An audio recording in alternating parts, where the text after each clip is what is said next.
quelle nuit inoubliable nous avons vécue sur les terres espagnoles.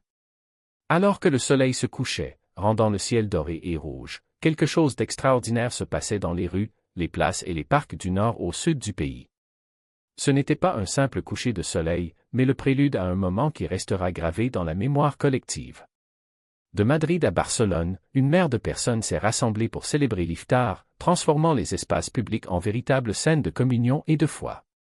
Il était impossible de ne pas être ému par la scène, des familles entières, des jeunes, des personnes âgées et des enfants, tous côte à côte, attendant l'appel à la prière. L'atmosphère était d'attente contagieuse, mais aussi de paix profonde.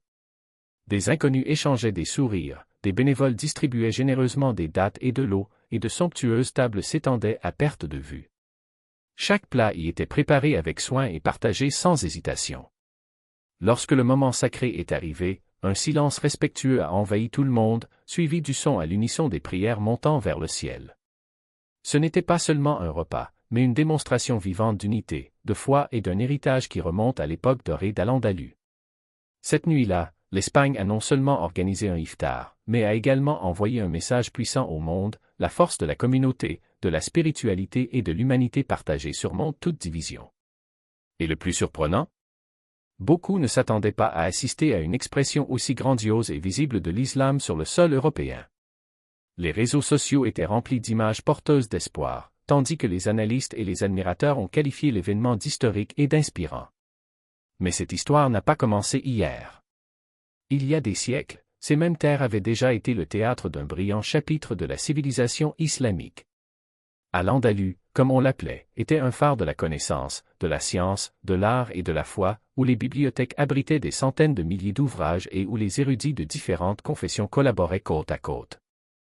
Mosquées, églises et synagogues coexistaient en harmonie, et des villes comme Cordoue et Grenade étaient les symboles d'une époque que de nombreux historiens considèrent comme l'une des périodes les plus lumineuses de l'histoire. Aujourd'hui, les échos de ce passé résonnent encore. La grandeur de la mosquée cathédrale de Cordoue, avec ses arcs et ses détails complexes, est un témoignage silencieux que la présence islamique en Espagne n'a jamais été éphémère. Elle est enracinée dans la culture, l'architecture et l'âme du peuple.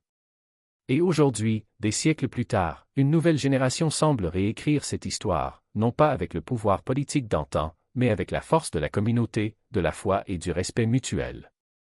Lorsque le soleil s'est enfin couché sur l'Espagne, un spectacle unique s'est déroulé dans tout le pays. Il ne s'agissait pas d'un événement isolé, limité à une place ou à un stade. C'était une célébration qui s'est répandue dans les grandes et petites villes, unissant des millions de personnes dans un même objectif. À Madrid, les parcs publics ont été transformés en espaces organisés pour l'iftar. À Valence et Séville, des tables communes ont été disposées comme une invitation au partage. Les bénévoles se promenaient calmement, offrant de l'eau et des dattes avec des sourires accueillants. L'atmosphère était à l'émotion contenue mais palpable. Les conversations diminuaient à mesure que l'heure approchait, les enfants se blottissaient contre leurs parents et les personnes âgées fermaient les yeux en prière. Lorsque l'appel à la prière résonnait, un profond silence enveloppait la foule. Puis ensemble, ils rompirent tous le jeûne. Un geste simple, une gorgée d'eau, un rendez-vous mais plein de sens. C'était l'union, la gratitude et la foi se manifestant dans sa forme la plus pure. Les réseaux sociaux ont explosé avec des enregistrements en direct et des images de l'événement. La presse internationale a décrit l'Iftar comme l'un des plus grands jamais organisés en Europe. Le nombre était impressionnant, 20 millions de participants à travers le pays, mais ce qui a vraiment retenu l'attention, c'est ce qu'il représentait. Une affirmation d'identité, d'appartenance et de présence active dans la société. Pour la communauté musulmane d'Espagne, ce moment allait au-delà d'une pratique religieuse. C'était une déclaration selon laquelle ils font partie du tissu social du pays, contribuant, grandissant et aidant à façonner l'avenir. Avec l'arrivée de la nuit, le silence a fait place aux rires et aux conversations animées. La nourriture était partagée sans restriction et les étrangers devenaient amis. Sous le même ciel, 20 millions de cœurs battent à l'unisson, célébrant non seulement la fin du jeûne, mais aussi la force d'une communauté qui refuse d'être invisible. À Madrid, la capitale s'est transformée en un symbole rayonnant d'unité. Les places historiques, habituellement fréquentées par les touristes et la circulation, respirent désormais un rythme différent, marqué par la sérénité et l'esprit communautaire. Les lumières des bâtiments se reflétaient doucement dans le ciel nocturne, ajoutant encore plus de chaleur à ce moment déjà spécial. Près de la Puerta del Sol, les familles étaient assises côte à côte, en rangées bien rangées. Les bénévoles ont travaillé sans relâche, distribuant des repas préparés par les mosquées et les organisations locales. Des dattes, du pain, des plats de riz et des soupes chaudes étaient généreusement offerts. L'atmosphère était à la fois historique et moderne, montrant une facette de Madrid que beaucoup ne connaissaient pas encore, une ville façonnée par la diversité et une foi vivante. Lorsque l'appel à la prière a résonné dans les haut-parleurs, les conversations se sont arrêtées et l'agitation de la ville s'est calmée. Le temps d'un moment bref mais inoubliable, les différences se sont dissipées pour laisser place à l'unité. Les observateurs ont décrit la scène comme émouvante et inspirante. De nombreux non-musulmans se sont solidarisés, certains acceptant même l'invitation à partager le repas, transformant ainsi les étrangers en voisins. Ce soir-là, Madrid n'a pas seulement accueilli un événement. Elle brillait, non pas avec des feux d'artifice ou des festivals, mais avec la lumière de la foi, de la discipline et de l'unité. La capitale est devenue le symbole d'une Espagne en transformation, plus diversifiée, plus confiante et plus accueillante. Alors que Madrid resplendissait, une autre histoire tout aussi puissante se déroulait à Barcelone. Connue pour son art, son architecture et son âme méditerranéenne, la ville a révélé une autre beauté pendant le Ramadan, la beauté de l'unité dans la diversité. Au coucher du soleil, les zones riveraines et les places communautaires se remplissaient de familles portant des conteneurs de nourriture et des tapis de prière. À proximité de lieux touristiques comme la Sagrada Familia, l'air nocturne transportait une énergie sereine mais puissante. Des personnes d'origines différentes nord-africaines, sud-asiatiques, moyen-orientales et espagnoles d'origine se sont rassemblées côte à côte. L'atmosphère était accueillante et ouverte. Les organisations locales ont coordonné des iftars publics, tandis que les petites entreprises ont fait des dons, démontrant que la solidarité n'a pas de frontières. Les professionnels fréquentent les mêmes cafés, participent à des projets sociaux et contribuent activement au développement local. À Valence, par exemple, une mosquée récemment ouverte propose non seulement des prières, mais abrite également une bibliothèque avec des ouvrages en espagnol sur l'histoire et la philosophie islamique, attirant étudiants et curieux de tous horizons. À Séville, un centre culturel musulman promeut des expositions d'art contemporain, des conférences sur la science et des débats sur les droits de l'homme, prouvant que la foi peut être le point de départ de dialogues plus larges. Ce qui attire l'attention, c'est le naturel avec lequel cette intégration se produit. Il n'y a pas de tension, pas de barrières invisibles, juste des gens partageant des espaces, des idées et des rêves. Dans les universités, des groupes d'études islamiques rassemblent des étudiants de différentes confessions pour discuter d'éthique, de durabilité et de justice sociale. Dans les entreprises, les jeunes musulmans occupent des postes de direction, apportant avec eux des valeurs telles que la discipline et l'empathie, si essentielles au Ramadan, au milieu professionnel. Même à l'école, les enfants musulmans apprennent aux côtés de leurs camarades d'autres religions, et le respect mutuel fait désormais partie de la vie quotidienne. Cette présence ne passe pas inaperçue. Les institutions publiques et les organisations non gouvernementales ont recherché des partenariats avec les communautés musulmanes pour des projets bénéficiant à l'ensemble de la société. À Saragosse, une initiative conjointe de la municipalité et des chefs religieux a abouti à un programme alimentaire pour les sans-abri, dans lequel des bénévoles musulmans et non musulmans travaillent côte à côte. À Malaga, un projet de reboisement urbain a impliqué la participation active de jeunes de la communauté islamique qui ont vu dans cette action une manière de mettre en pratique le principe islamique de protection de la création divine. Mais le plus surprenant est la façon dont cette transformation a été accueillie par la société espagnole dans son ensemble. Des enquêtes récentes montrent que la majorité des Espagnols considèrent la diversité religieuse non pas comme une menace mais comme une richesse culturelle. Dans des villes comme Barcelone et Madrid, les événements interconfessionnels attirent les foules et la curiosité pour l'islam s'est accrue, en particulier parmi les jeunes. Les librairies signalent une augmentation des ventes de livres sur la culture arabe et l'histoire islamique, tandis que les cours d'études arabes et islamiques dans les universités enregistrent un nombre record d'inscriptions. Bien entendu, des défis subsistent.